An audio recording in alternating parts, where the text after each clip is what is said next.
because you've just told them you're the expert and they're not. Just a couple more things here.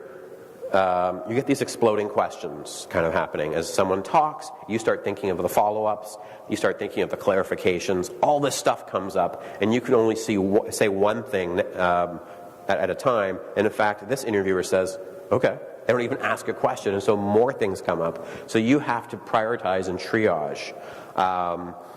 I'll just offer the last one. I was coaching some folks on interviewing, and they were talking to somebody about how they filed their taxes. And this guy's describing this. There was a really great rapport between the interviewee and the researcher. But this guy tells us, after I get all the documents and I bring them to my CPA, and then I go and have a panic attack. And the interviewer says, now what kind of file folder are you storing that in? When someone says, and then I had a panic attack, they're doing a little test. They're testing you. They're making themselves vulnerable by giving you something very emotional. And your job is to hear that and go like, oh, what's the panic attack about?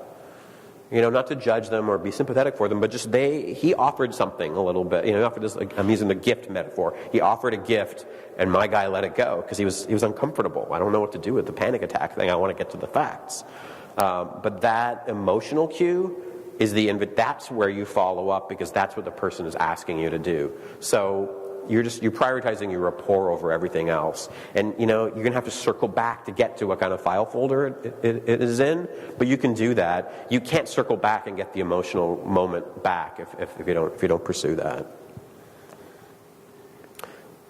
This thing happens in interviews for me, and I've been doing it a long time, and I can't promise it to you, but just look for it when you're kind of in these sessions, is that